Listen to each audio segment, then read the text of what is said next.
Hey guys, it's Bree here at Blossom and Branch Farm, and it is lavender harvest time. So today I thought I would show you what tool we use to quickly and effectively harvest some flowers. We're going to harvest a bunch of stuff, make a dried bouquet, and also a fresh arrangement. I'll show you the color palette. Let's go.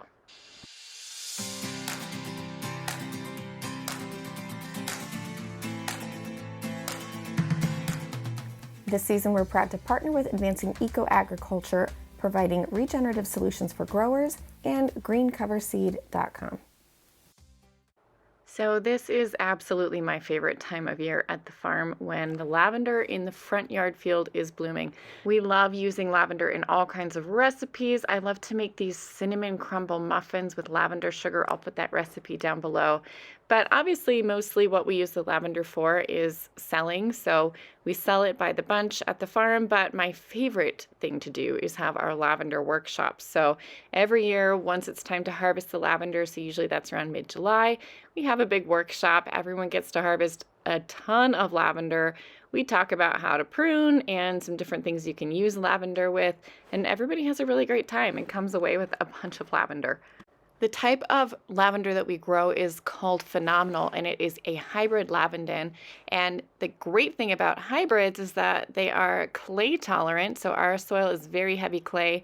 It's more moisture tolerant because our clay tends to hold on to a lot, but it's also drought tolerant as well. So it kind of ticks all of the boxes, and it's also winter hardy. So even though we're zone 5, it tolerates those winters. But of course, when you're growing so much of it, and we grow not just that, but obviously rows and rows of other annuals, there are times when we have to figure out how to harvest efficiently, because if we go out and try to pick by the stem on a lavender plant, it's going to take a long time. So my secret tool is this. It is a sickle, and I got this one at an antique store, but of course you can buy them new as well. I just like anything old because it's more eco-friendly. Here I am sharpening it, and what I'm using is a whetstone. So a whetstone we are going to soak in water first, and I just do nice long strokes along both sides of the blade. To use it, people often think that it's dangerous to cut toward yourself, but that's actually how this tool is intended to be used. So it's great for use around things like trees, where you wouldn't want to use a weed whacker, or kind of awkward spots, because if you use a weed whacker around trees, you can do a lot of damage to the bark. So it's great for those tight little spots. I also use it for cutting down some of the invasive grasses, like I showed was growing over in the meadow. But the plant I use it for the most by far is lavender. So you can see what I usually do is I kind of go along first and brush it lightly with the sickle, just to kind of get any bees away from there, because they do like to congregate around the lavender. And then you can see it's actually not a cut toward yourself, it's actually a cut diagonally slightly away from you. So it's a slick movement of the wrist, and you're slicing one movement away. You can see I just did that demonstration there. So while it looks like you're cutting toward yourself depending on the angle, you're actually really cutting at the diagonal. So it's not as dangerous as it looks, but you do of course have to be careful. As you can see, you can elect to just grab handfuls and clip with clippers. That's another way to do it, but it just takes quite a bit longer. We use the sickle for a lot of things around the farm. Here you can see I'm deadheading some penstemon seed heads. We will actually save a lot of these and harvest the seeds from them. I also love to do it on the yarrow. So the yarrow is a great one to use this on because it all comes to bloom at the same time. So this tool is really great for things like yarrow, this oregano, where everything is blooming and is at the right harvest stage at the same time. We'll take a look too at when you wouldn't want to use a sickle, but this oregano is called Drops of Jupiter. It's a really great filler. It holds forever in a vase, at least 2 weeks, and it also dries really, really nicely.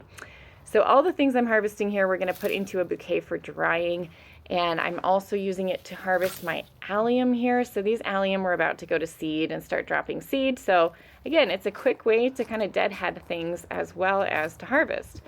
Now another thing I'm going to go and pick for this dried bouquet are some sunflowers. Last year I had my farmhand Dawn put the sunflower stalks behind the barn, hoping that they would kind of reseed a little bit, and as you can see, they reseeded a lot, which is great. It just used to be bare back there, but I'm going to go ahead and pop in there and harvest some sunflowers because I do love sunflowers in a dried bouquet, and so this bouquet is going to be ready for fall display. So let's pop some sunflowers in there. I just love this time of year when everything is blooming. I grabbed a little bit of that Rudbeckia Sahara as well. I'm actually going to leave this anise hyssop. I was thinking about harvesting some, but I'm not going to today, but I will grab some of these purple snapdragons.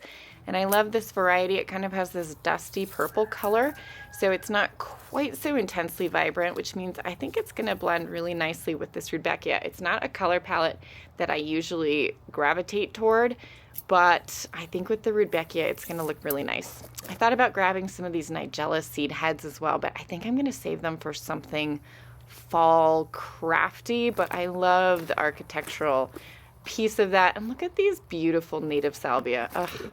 Anyway, while I'm over here, I'm going to cut a solidago, also called goldenrod. Great native plant for attracting beneficials, can get really tall and definitely can reseed itself. I'm going to pick one and I'm going to put this into our dried bouquet because the solidago dries really nicely.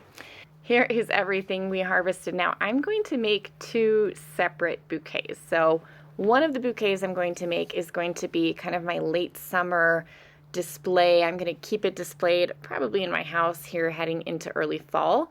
All of these things that I've harvested today are going to hold their color really well in a dried bouquet. So that's why I picked these things. It's kind of going to be a nice little vibrant, but still a little bit muted bouquet.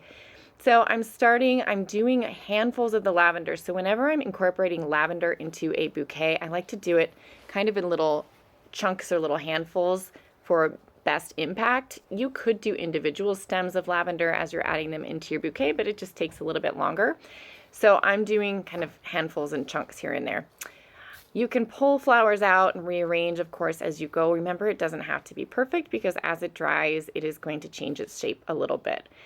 We do have two options when it comes to drying these things. So oftentimes back here in the barn, I will hang things upside down.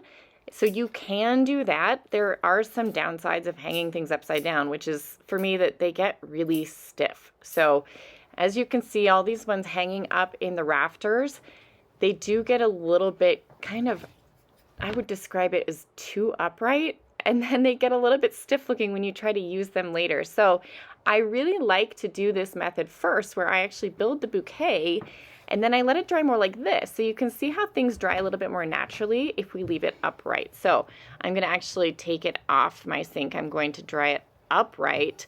So I'm going to flip it over like it's sitting in a vase. So yes, they're going to get a little bit droopy, but to me, it's a little bit more of a natural look. Again, it just depends on your style and your taste. If you want it to be more upright, then you can dry it hanging. Otherwise, you can do it the way that I am.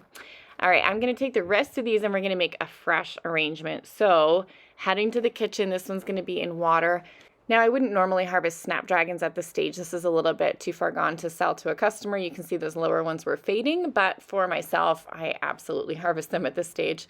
I'm going to take little clumps again of that lavender, like I said I do in the bouquets, and just do little handfuls sprinkled in here and there. Again, you could do the lavender stem by stem, but it just takes a little bit longer. There's no real rhyme or reason when it comes to doing flower arranging. Remember, we have a whole flower arranging course if you want to learn more about kind of the principles that I use, but it really comes down to what you like. So this one's going to be nice and fragrant. It's got lavender in it. I'm probably going to put it next to my bed.